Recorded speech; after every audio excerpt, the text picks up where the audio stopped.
Oke, shalom semuanya. God bless ya. Good morning. Yuk kita berbincang-bincang ngobrol di warung kopi. Coffee o'clock, saudaraku. Kita bebas berbicara aja.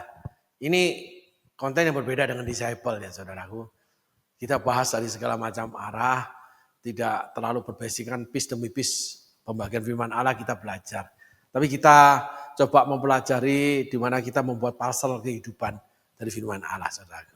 Nah, kita hari ini masuk pada ayat yang selanjutnya. Tolong ditayangkan ayatnya. Coba kita bahas masuk dalam kehidupan kita ya, saudaraku ya. Gitu. Untuk tuntunan-tuntunan apa yang Tuhan kehendaki sih? Ya, gitu. Kita terakhir sudah bicara Raja Wali, ulet, ya capung, matahari, lalu kotoran hewan kita juga pernah bicara, daun-daun yang kering, di mana Yesus juga dibawa diuji dicoba. Akhirnya kita harus punya kekayaan surgawi, di mana kekayaan surgawi itu juga ya menyangkut kekayaan duniawi, di mana Daud itu membangun bait Allah dari hasil rampasan perang, dia tumpuk timbun untuk menjadi bahan bangunan bait Allah yang dibangun oleh Salomo dan sebagainya. Gitu saudara. Kita tetap membumi, tapi langit bekerja. Kita tetap memiliki harta di bumi, tapi oleh karena langit memberikannya. Sehingga langit itu bicara tentang Tuhan. Tuhan menitipkan, Tuhan memberikan segalanya, Tuhan percayakan. Mana kita itu nanti diarahkan, harus bagaimana. Nggak boleh seorang-orang kita sendiri, nggak boleh pakai baju kita. Kalau sempit sesak ya nggak apa-apa. Kalau longgar ya nggak apa-apa. Nyantai aja. Sesek ya lebih banyak berdoa, longgar ya lebih hati-hati. Sehingga dalam setiap saat kehidupan kita akan dibawa Roh Kudus untuk diuji dan dicobai oleh namanya seperti Yesus di padang gurun. 3 hal, salah satunya kekayaan, salah satunya menyembah Dia, lalu mencobai dengan menyatakan kuasanya, kalau kamu anak Allah jatuhkanlah dirimu karena malaikat menatang. Gitu, nggak sok-sokan dengan rohani. Gitu, nggak sok-sokan dengan harta duniawi, nggak sok-sokan dengan yang namanya punya kekuasaan dunia, enggak. Gitu, seturut dengan kehendak Allah. Nah, kita sekarang masuk ke ayat kelima, saudaraku. Tolong ditayangkan ayatnya. Dan Allah menamai terang itu siang dan gelap itu malam, jadilah petang dan jadilah pagi, itulah hari pertama. Nah, kita coba mulai masuk ke ayat 1, kita rangkai kembali, ya, gitu. Untuk formula dalam kehidupan kita, sikap yang harus kita bangun ya saudaraku, di dunia dan di langit. Apa yang langit kehendaki, apa yang Tuhan Yesus kehendaki, penguasa langit dan bumi, itu yang kita kerjakan di bumi. Di bumi seperti di surga. Surga adalah langit ketiga, sederhananya begitu saudaraku. Ya, bukan karena teologi Anda, tapi sederhana aja pikiran orang awam kita. Langit ketiga Rasul Paulus dibawa, lalu mendapat penyataan, diletakkan duri dalam daging dan sebagainya. Ayat pertama mengatakan pada mulanya Allah menciptakan langit dan bumi. Langit dan bumi. Ayat kelima, terang dan gelap. Ayat kedua, bumi belum berbentuk dan kosong, gelap gulita menutupi samudra raya dan roh Allah melayang-layang di atas permukaan air. Nah, roh Allah melayang-layang lalu dia menciptakan. Nah, ada firman Tuhan mengatakan bahwa mata Allah menjelajah seluruh isi bumi itu mencari orang yang mau dipakai. Orang yang menyerahkan dirinya kepada Tuhan. Gitu. Mata Allah itu menjelajah seluruh isi bumi. Untuk orang-orang yang berkenan kepadanya. Gitu. Untuk melimpahkan kekuatannya. Emas dan perak itu Tuhan yang ciptakan. Batu itu Tuhan ciptakan. Batu itu kasar, sederhana. Tapi dijadikan batu karang. Emas perak dipakai untuk melapisi yang namanya bait Allah. Semua dipakai, surga dan bumi dipakai. Jadi jangan takut dengan kekayaan, jangan takut dengan pemakaian.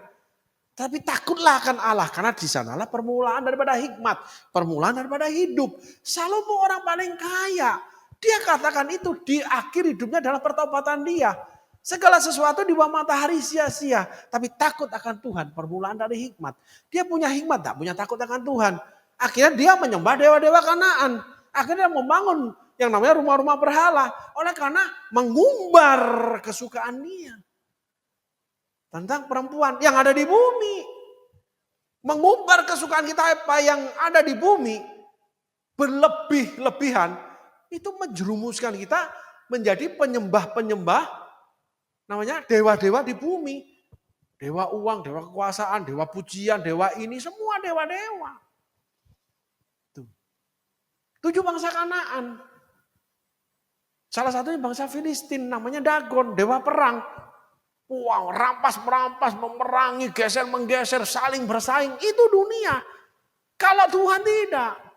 Kalau engkau tidak menjadi terbesar, jadilah terkecil. Yesus beri contoh cuci kaki murid. Barang siapa merendahkan diri, dia akan ditinggikan. Barang siapa meninggikan diri, dia akan direndahkan. Beda lagi. Berseberangan dah. Dunia dengan Tuhan. Surga dan bumi berseberangan, tapi akan dicaplok sama Tuhan. Di dalam nama Yesus, segala makhluk bertelut, segala lidah akan mengaku. Pengakuan terhadap Tuhan. Pengakuan terhadap anak-anak Tuhan. Mempermuliakan Tuhannya. Oleh karena bekerja, melakukan segala satu, di bawah naungan, di bawah tuntunan Roh Allah sendiri. Di mana yang terakhir kita belajar bahwa di dalam naungan tuntunan Roh Allah, kita masih dibawa pada pencobaan. Yesus setelah dipenuhi Roh Kudus dibawa ke padang gurun untuk dicobai oleh iblis. Roh yang membawa, Roh Kudus bawa. Tetapi setiap manusia dicobai oleh keinginannya sendiri. Sehingga menyeret dia kepada dosa dan maut. Karena dia terpikat. Yakobus tulis. Sehingga ada 2 nih. Dicobainya. Yang satu oleh karena kehendak Roh. Yesus punya firman. Yesus tidak terpikat. Tapi Yakobus tulis ada orang dicobai keinginan sendiri. Karena terpikat. Seperti dosa Adam dan Hawa. Buah itu menarik. Nah, segala satu dari dunia yang menarik. Itu kamu terpikat. Tapi dilarang oleh Allah. Ingin kaya. Setiap orang kan dicobai. Setiap orang yang ingin kaya kan dicobai oleh berbagai macam pencobaan. Tapi dilanjutkan cinta akan uang. Itu akan dari segala kejahatan. Saudara ingin diberkati Tuhan sah-sah aja. Jadi saluran berkat sah-sah aja. Tapi tidak boleh cinta akan uang. Saudara jangan menumpuk uang. Jangan namanya dikendalikan uang. Tapi saudara harus mengendalikannya dengan cara apa? Saudara bagikan. Sederhananya begitu. Berbahagialah orang murah hatinya karena dia akan dapat kemurahan daripada Allah. Kemurahan dari Allah. Berarti orang tidak murah hati dia tidak dapat kemurahan. Nah itu sudah. Nah kita kembali lagi kepada firman Allah. Di ayat 2 ini dikatakan bahwa bumi belum berbentuk dan kosong gelap gulita menutupi samudera raya. Roh Allah melayang-layang di atas permukaan air. Mata Allah menjelajah seluruh bumi itu mencari orang bersungguh hati kepada dia. Nah bersungguh hati ini saudara harus garis bawahin. Bersungguh hati ketika memang mengharapkan sesuatu. Ketika sudah mendapatkan sesuatu, bersungguh hatinya ada enggak? Kalau ada, saudara benar-benar ingin Tuhan. Diberkati tetap melayani, saudara betul-betul ingin pelayanan. Bukan karena enggak ada pekerjaan, saudara melayani. Ada pekerjaan, saudara tidak melayani. Apalagi ketika melayani, mengganggu pekerjaan, saudara tidak melayani. Apalagi melayani tidak mendapatkan sesuai keinginan saudara, saudara tidak melayani. Berarti pelayanan itu kendaraan saudara untuk mendapatkan apa yang saudara ingini. Pelayanan bukan kendaraan. Pelayanan itu panggilan. Nah kita udah beda jauh nih. Keinginan itu beda jauh, dicoba itu jauh. Yang diawali dengan keinginan. Terus ada satu, karena memang keinginan Roh Kudus. Ada satu lagi, keinginan kita sendiri.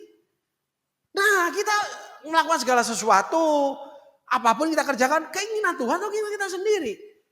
Tujuannya kemana nih?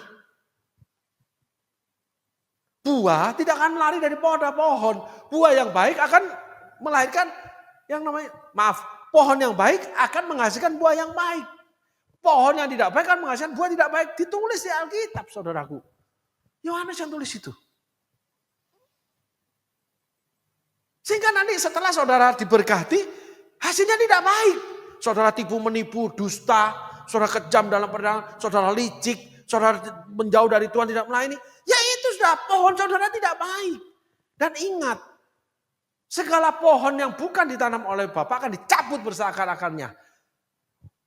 Pohon yang tidak berbuah akan ditebang kapak di akar pohon. Nah itu akan terjadi. Karena buahnya tidak baik atau tidak berbuah yang baik. Nah ini penting saudaraku. Nah ini kita harus pahami. Kalau saudara ingin keselamatan terjadi pada hidup saudara. Saudara ingin Yesus itu penguasa. Di mana iblis gentar. Saudara juga harus mengakui. Yang ditulis oleh yang namanya Yohanes Pembaptis. Yang dikatakan Yohanes Pembaptis.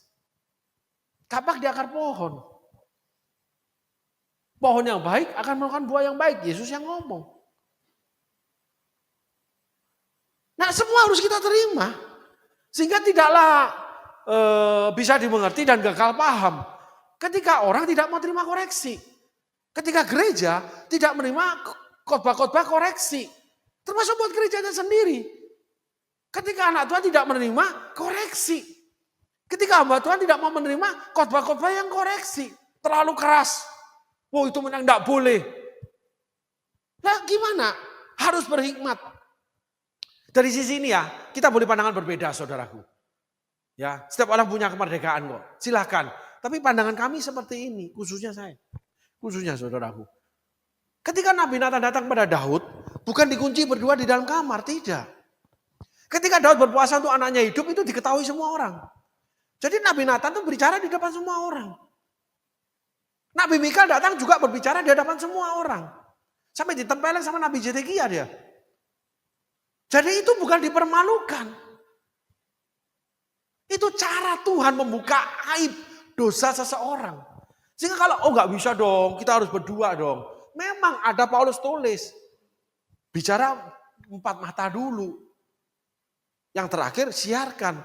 Itu dalam berjemaat. Tapi seorang nabi gimana? Nggak ada tertulis itu. Termasuk nabi yang mengatakan Petrus akan dirantai, menjadi tawanan roh. Di depan banyak orang. Nah pelayanan kenabian itu hari ini dikurung oleh pendapat-pendapat hikmat manusia. Ini kebenaran saudaraku. Di mana mereka yang memerahkan telinga, mau panas hati, itu tidak boleh diizinkan. Karena nanti jemaat terlukai, nanti jemaat tidak mau datang lagi ke gereja ini. Sehingga jemaat dipenuhi, rumahku bukan rumah doa, tapi sarang penyamun. Orang datang ke gereja, tapi hidupnya menjadi penyamun. Mengikuti hukum dunia. Salah satunya dewa perang, dewa Dagon, dewa Baal. Dewa Baal itu kepemilikan, ingat tentang Nabot, Asitoret. Di mana dewa-dewa perzinahan dan sebagainya. Sehingga umat Tuhan dikelilingi oleh setan yang selalu mencobai mereka. Kenapa? Tidak ada pagar, tidak ada karya keselamatan, tidak ada firman Allah memagari pedang roh yang menyala-nyala. Nggak ada lagi. Kenapa? Gereja tidak menanam itu. Takut dimusuhi oleh jemaat. Takut jemaat kalau nggak mau bergereja. Nah Tuhan tidak punya rasa takut anak-anaknya tidak menyembah dia. Dia punya rasa benci, bermusuhan ketika anak-anaknya menjijikan bagi dia. Menyembah dewa-dewa yang lain. Termasuk dewa Mammon. Dewa kekuasaan. Dewa ketenaran.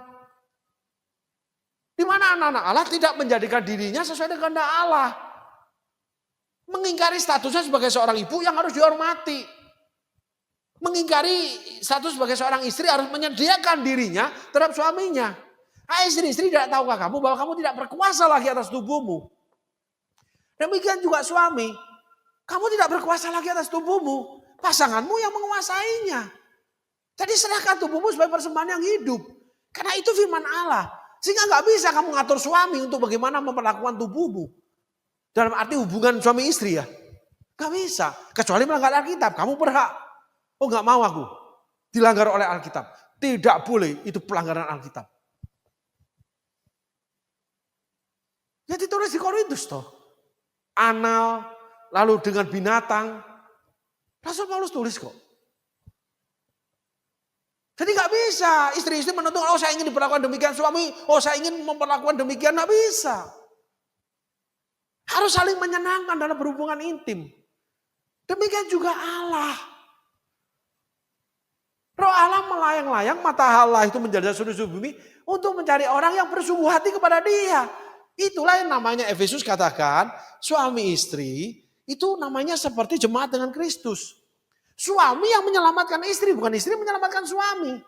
Tapi istri penopang, penolong sepadan buat suami.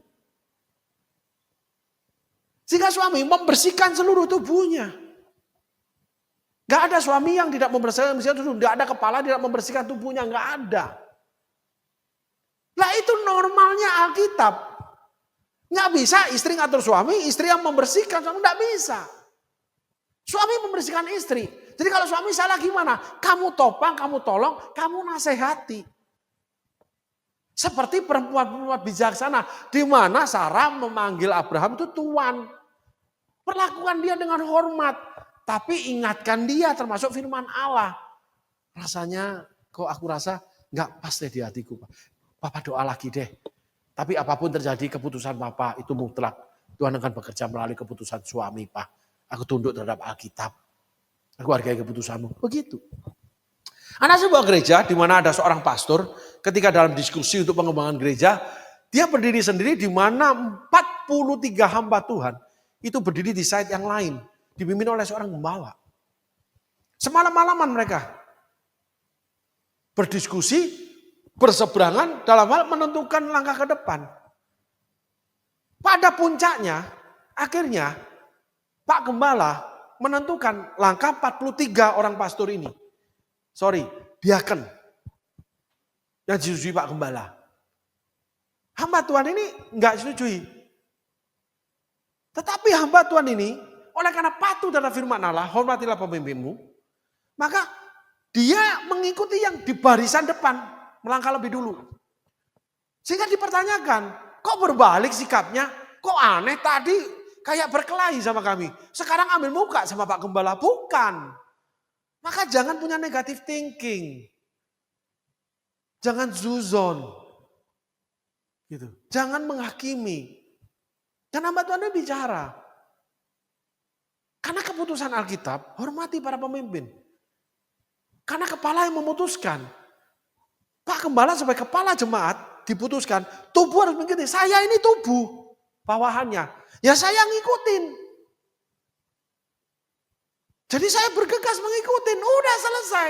Bukan berbalik muka menjilat Pak Gembala. Tidak. Lah inilah sisi-sisi yang tidak dimengerti dalam kebenaran Injil. Sisi-sisi dan kebenaran di mana orang itu tidak bisa melihat sisi yang lain. Dark side-nya. Bayangan gelap. Saya sudah pernah bagikan. Ya, bahwa ketika kita ada berjalan, matahari depan kita, belakang kita ada bayangan gelap. Ketika matahari di atas kita, di bawah kita ada bayangan gelap. Ketika matahari di belakang kita, di depan kita ada bayangan gelap. Itu ada, saya bagikan sudah saudaraku. Sehingga ketika berdiskusi, mungkin bayangan gelap itu terjadi dengan penuh emosi kedua belah pihak. Tapi secara dewasa. Barnabas dengan Paulus secara dewasa, semalam-malaman. Tapi setelah itu, masing-masing mematuhi ayat-ayat firman Tuhan. Sehingga kita tidak terjebak di tengah-tengahnya ada yang namanya panah api si jahat. Mempengaruhi pikiran kita, pandangan kita terhadap gereja, terhadap hamba Tuhan. Karena kita belum mengerti dark side-nya. Ketika terjadi yang namanya sisi gelap itu, karena ada sinar yang menerangi mereka. Ya sisi gelapnya itu kan hilang. Berdasarkan waktu. Mungkin perdebatan terlalu emosi, enggak masalah. Bahasanya ada yang pakai malik mejo. Kalau di dalam pertemuan para pendeta, pertemuan sinodo, mereka bisa berkelahi. Karena karakter budaya berbeda. Ada orang yang berbicara halus, ada orang tuh, wah tidak bisa. Wah, gak iso. Wah, ada berdarah panas seperti Paulus. Ada yang lemah lembut seperti Yakobus. Ada. Tapi semuanya harus dijadikan satu di dalam kebenaran. Gitu. Di dalam tempayan-tempayan airnya Tuhan.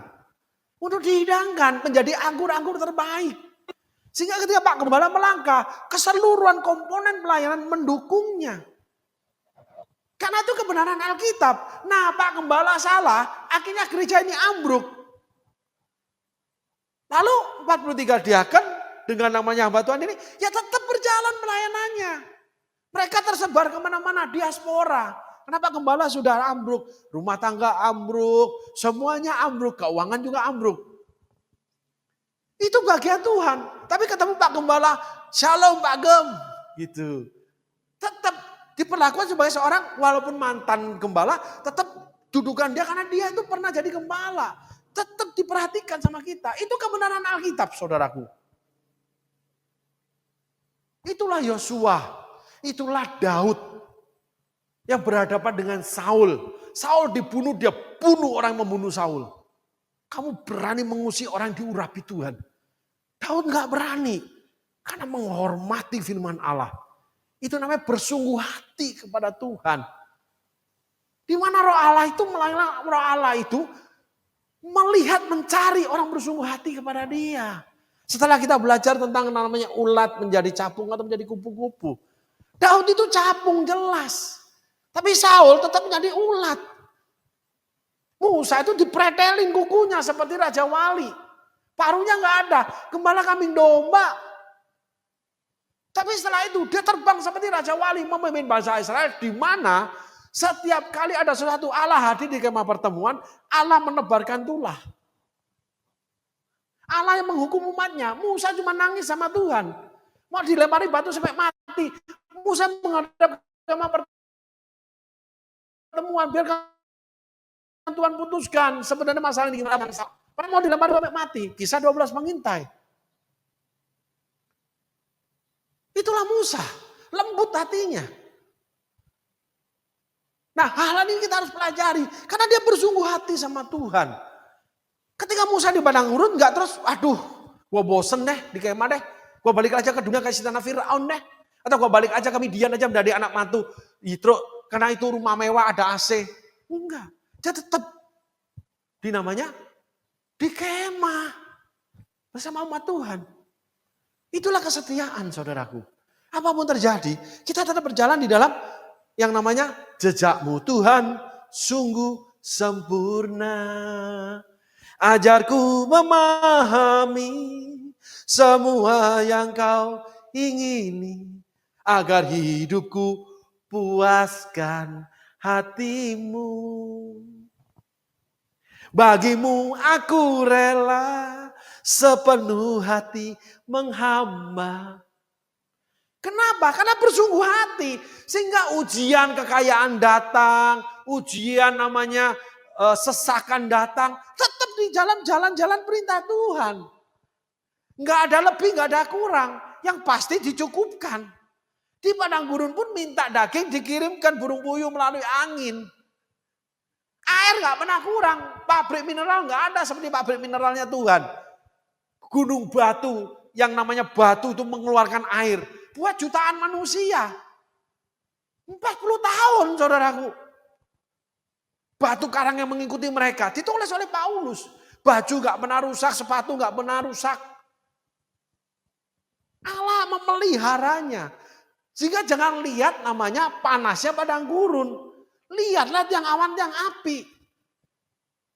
Karena pimpinan Tuhan itu yang akan menyejukkan kita di siang hari. Waktu sesak kita itu disanggupkan Tuhan menanggungnya. Ketika dinginnya malam hari Tuhan buat hangat. Ketika namanya berkat melimpah, kita juga diberikan kekuatan menahan segala sesuatunya. Karena mengikuti tiang awan, tiang api. Tidak mengikuti harta. Tidak mengikuti ketenaran. Tidak mengikuti kekuasaan. Tapi pimpinan Tuhan. Yaitu berdoa, menengadah ke langit, menaikkan tangan ke langit.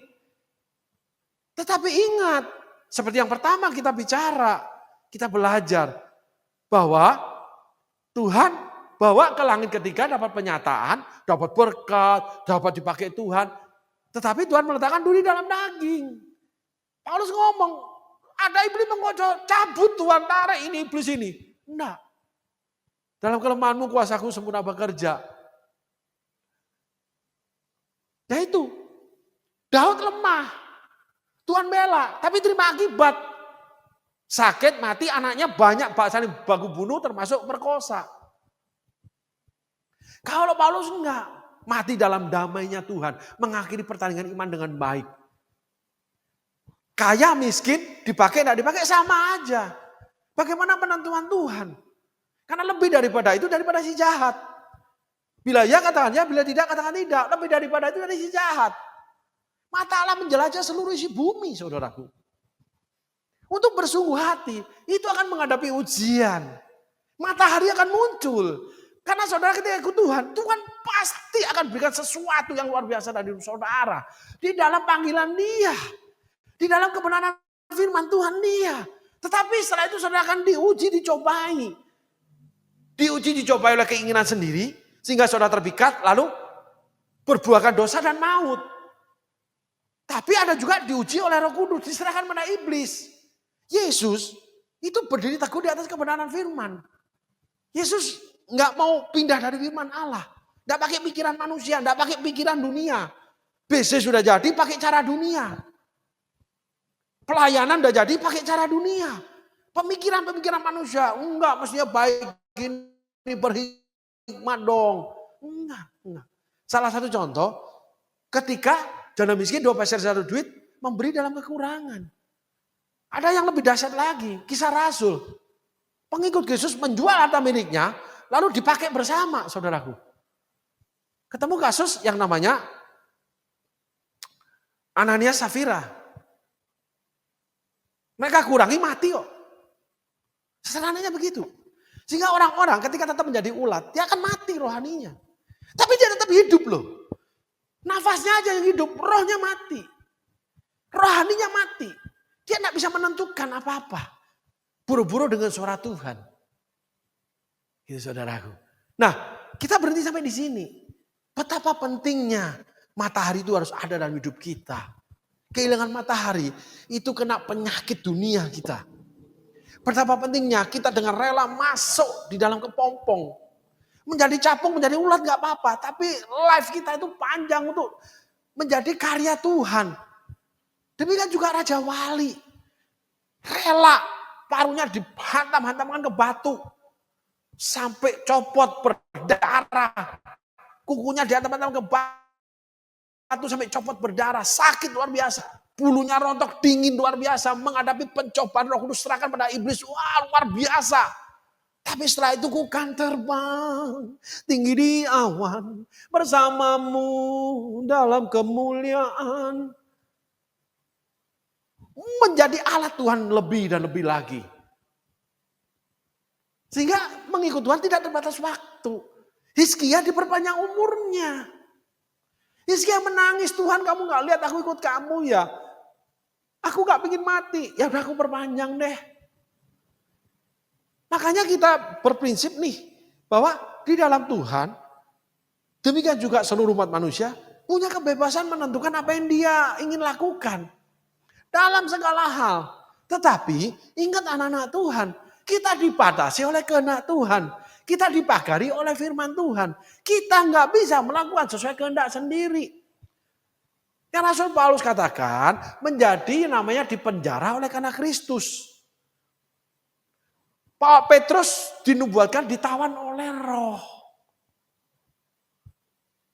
Karena hidup kita persembahkan pada Tuhan dipakai. Status apapun, status istri, status suami. Dan ketika saya bertemu dengan seorang pejabat negara ini, dia sendiri yang ngomong, tanpa istri saya tidak seperti hari ini. Karena kami bercerita bebas banget tentang bagaimana karakter dia sukanya itu begini, begitu, dia itu suka ngutik-ngutik otomotif, dia itu suka ini, dia ini, orangnya ikut maunya gitu saudaraku. Gitu. Nah istrinya bisa bertahan menikah puluhan tahun. Dia sendiri ngomong, butuh. Maka tidak ada menikah. Dia ngomong begini, kamu yang menemani aku kemarin. Kamu yang harus menemani aku ketika aku masuk kepada perkuburan. Saya bilang lagi nih, indah sekali kata-katamu Mbak. Ya, karena saya tidak sampai hari ini Nggak mungkin tanpa istri saya. Saya sampai hari ini karena istri saya. Karena istri saya bisa ngertiin dia gitu loh, saudaraku. Saya ngomong sama dia tuh 1 jam lebih penerbangan. Istrinya nggak ada satu kali pun ikut celoteh ngomong. Berapa banyak nih anak-anak Tuhan sama Mbak Tuhan. Laki lagi ngomong nih. Ya, Pak Pendeta lagi ngomong. Istrinya robot aja ngomong. Istrinya cuma 1 kali lihat saya gini senyum. Ketika saya nggak ngerti kalau itu istrinya. Loh itu sih Bapak, iya. Terus dia Bapak gini senyum. Ini gini, oh ya Bu, maaf. Saya tidak tahu kalau istrinya Bapak. Karena ibunya duduk lebih dulu. Gitu. Habis itu istrinya sendiri, suaminya ngobrol asik sama saya. Di sebelah kami berjejer 3 seat di pesawat. Kan dia juga mendengar. Nggak ada 1 kali pun dia melirik, melihat, nggak ada. Atau dia menghargai suami dengan orang yang diajak bicara. Berapa banyak nih? Saya berapa kali ketemu saudaraku. Yang lebih tragis lagi ketika suami lagi ngomong, Pak Pendeta ngomong nih.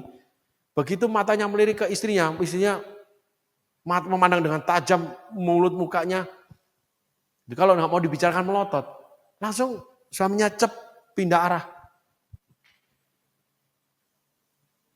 Berapa banyak nih suami yang cerita, tiba-tiba suaminya letuk, istrinya letuk, Pak Pendeta cerita, oh enggak gitu Pak, begini. Suami dipermalukan, saudaraku. Dan saya menemui juga hamba Tuhan yang puluhan tahun membangun gereja besar. Istrinya kalau cerita tentang suami, mempermalukan suami kok. Ada juga istri hamba Tuhan yang dipakai Tuhan, istrinya tuh kalau cerita, kalau enggak bisa Bapak ini. Kayak dia itu penyelamat. Nah itu kekeliruan baju. Di depan jemaat istri lebih galak nih daripada Pak Pendeta nih. Jadi kalau pekerja gereja, kalau lihat Pak Pendeta ngomong, terus istri, dia harus juga patuhi. Ada 2 kemudi. Istri-istri tunduklah pada suami. Enggak terjadi. Lebih-lebih lagi mempermalukan suami. Ada, saya ketemu. Demi nama Tuhan Yesus saya bicara ini. Dulu ini disebut nama suami. Wah begini, dia itu begini. Wah dibeberkan buku kehidupan suaminya. Mempermalukan suami banget. Dan suami diam aja. Suami di depan saya diam aja loh. Enggak, apa?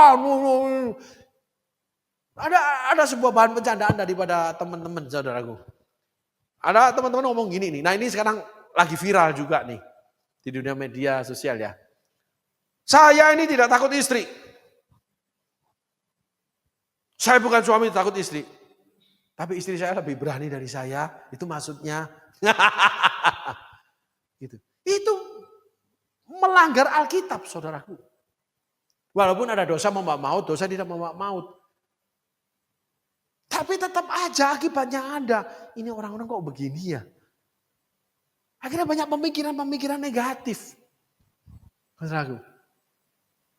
Yang ditampilkan tidak baik. Berarti pernikahan dia gimana? Bersungguh hati enggak menjunjung suami? Demikian juga suami. Yang tidak menjunjung istrinya. Dibawa, dikata-katain, termasuk di mimbar. Saya pernah dengar itu saudaraku. Saya sangat tidak setuju dengan hamba Tuhan ini. Wah saya itu begini. Ternyata suaminya yang jatuh. Istrinya biasa aja. Jadi orang biasa. Sampai mati pun jadi orang biasa dia. Biasa aja. Tapi anak-anaknya jadi orang-orang besar dalam pelayanan. Yang rawat siapa? Istrinya. Nah inilah yang namanya kelemahan-kelemahan kita. Yang harus kita perbarui. Di mana ada matahari, itu ada bayangan gelap. Tapi Allah itu mencari untuk orang yang bersungguh hati kepada dia. Kita mengulang ayatnya, kita kupas dari sudut yang berbeda. Lalu kita akan lanjut lagi nanti dengan ayat yang selanjutnya sampai kembali kepada 5. Allah memisahkan terang dan gelap. Terjadi pemisahan nanti saudaraku, otomatis. Suami istri bisa terjadi pemisahan, bukan berpisah secara suami istri. Berpisah suami istri juga banyak. Pasangan yang satu melayani Tuhan dengan kekudusan, yang satu kawin cerai gak karuan kemana-mana. Ada itu saudaraku. Yang satu tetap melayani Tuhan, yang satu sudah tidak mau melayani Tuhan. Dipisahkan. Yang bersungguh hati tetap tahan dalam ujian. Sehingga Roh Kudus bawa. Allah mencari orang bersungguh hati. Sehingga hari ini saudaraku, kita harus melihat kembali kehidupan kita. Lalu kita perbaharui komitmen kita. Buahnya ini baik atau buruk? Kalau buruk berarti pohon ini harus ditebang sama Tuhan. Terima aja enggak apa-apa. Karena nanti akan tumbuh lagi. Saya melihat hal itu di pemerintahan kota ya. Ada pohon-pohon di kota itu ditebang. Tapi setelah itu dia tumbuh mulai. Tumbuh lagi daun-daun. Akhirnya pohon itu jadi besar lagi saudaraku. Asal gak dicabut bersama akarnya. Segala pohon yang bukan ditanam oleh Bapak akan cabut bersama akarnya. Nah itu pohon dari si jahat. Tapi ada benih dari firman Tuhan tapi gak bertumbuh. Oleh karena kita tidak mendekat matahari, kita gak mau disirami dan sebagainya. Karena kita tidak bersungguh hati. Sehingga buah yang dihasilkan tidak baik. Berarti benihnya dari si jahat. Kalau tidak berbuah, berarti pohon ini akan ditebang supaya berbuah. Nah, ranting yang berbuah akan dibersihkan supaya lebih banyak lagi buahnya. Ketika dibersihkan, ketika sesak, tetap menerima. Kenapa? Supaya lebih banyak berbuah. Ketika diberi kelonggaran, tetap aja gak mau menampilkan, gak mau berlebihan dalam kehidupan. Pemakaian keuangan, tidak borju istilah anak-anak sekarang. Tetap produktif hidupnya sebagai seorang pengusaha, sebagai seorang pelayan Tuhan, sebagai seorang diaken, sebagai seorang ayah, seorang ibu, seorang anak. Diberikan kepandaian sekolah jadi juara, lulus summa cum laude, bekerja luar biasa. Sesuai apa yang Allah berikan saja. Nah itu yang Rasul Paulus katakan, aku mengakhiri pertandingan iman dengan baik dan benar. Selesai. Memakai yang namanya manusia baru. Baju-baju dipakaikan Tuhan diterima. Karena memang bersungguh hati sama Tuhan. Wes karepmu Tuhan sembarang Tuhan aja deh. Dalam sesak aku berdiam. Dalam longgar aku hati-hati. Nah itulah yang namanya kita luput daripada atau lolos daripada ujian yang Roh Kudus perhadapkan untuk dicobai oleh iblis. Bukannya kita menjadi sama dengan iblis. Kita bekerja sama dengan iblis. Itulah Yudas. Setelah Yesus ngomong, roh jahat merasuki iblis. Setelah Nabi Samuel ngomong, roh jahat mengganggu Saul. Di dunia ini ada roh jahat, saudaraku. Sehingga hari ini kita ada di dua nih. Saudara suci. Mana nih yang perlu diperbarui sama Tuhan? Mana ini yang selalu saya langgar? Saya belajar tidak melanggarnya. Mana ini yang saya hentikan karena ini salah? Sehingga kita diperbarui roh dan pikiran. Sehingga kita kembali kepada yang namanya mungkin kasih mula-mula. Kita kembali kepada sungguh hati karena jatuh seperti Daud. Gak apa-apa. Daud menjadi biji mata Allah. Daud disebut leluhurnya, bahkan Yesus anak Daud. Disebut oleh karena Daud hambaku. Aku tidak memusnahkan engkau. Daud berkenan sama Tuhan walaupun hidup penuh kesalahan. Gak apa-apa. Aku datang untuk orang berdosa, bukan untuk orang benar. Sehingga hari ini kita belajar lagi saudaraku. Tentang bersungguh hati. Kita perbaiki. Setelah kita menerima kebenaran, diperbaharui roh dan pikiran. Kita mau dengan rela masuk ke dalam kepompong. Kita mau naik ke atas. Lalu kita mulai melepaskan yang namanya paruh dan cakar kita. Untuk mendapat yang baru dari Tuhan. Melewati masa-masa sulit. Untuk kembali terbang tinggi bersama Tuhan. Untuk menjadi capung atau kupu-kupu. Kita harus selera masuk kepompong. Dan ketika tidak ada dalam kepompong, kita nggak boleh keluar. Sampai proses itu terjadi, tiba-tiba kupu-kupu itu keluar aja dari kepompong. Melepaskan diri. Tinggal bungkusnya aja kepompong. Itu ilernya daripada ulat sendiri. Hasil perbuatan kita. Itu mengurung kita. Sehingga kita keluar menjadi pemenang. Oleh karena Allah proses kita. Keluar juga mungkin capung. Enggak apa-apa. Capung itu Daud. Kupu-kupu itu Musa. Yosua. Enggak masalah. Tapi Daud mendapatkan namanya biji mata. Musa itu sahabat Allah. Yosua itu orang berkenan sama Tuhan. Daud juga sama, bahkan menjadi biji mata. Semua diperlakukan sama. Allah yang berhak menentukan keberadaan kita. Amin saudaraku. Mari kita mulai memeriksa diri. Untuk memeriksa kesungguhan hati kita mengikut Tuhan. Mungkin banyak kesalahan, mungkin banyak kelemahan, mungkin banyak kita kekeh, mungkin kita banyak melanggar. Tapi ingatlah bahwa kasih Tuhan tidak terbatas, langit tidak terbatas. Kuasa Tuhan tidak terbatas.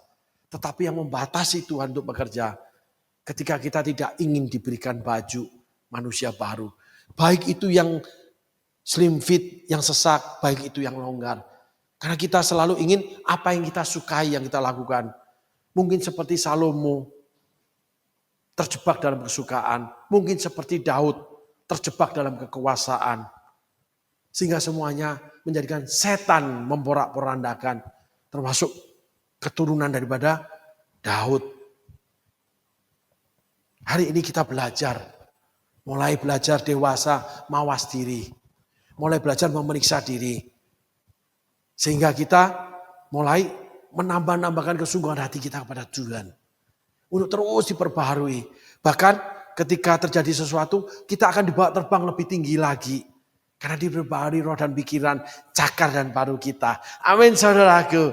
Tuhan Yesus berkati. Terima kasih.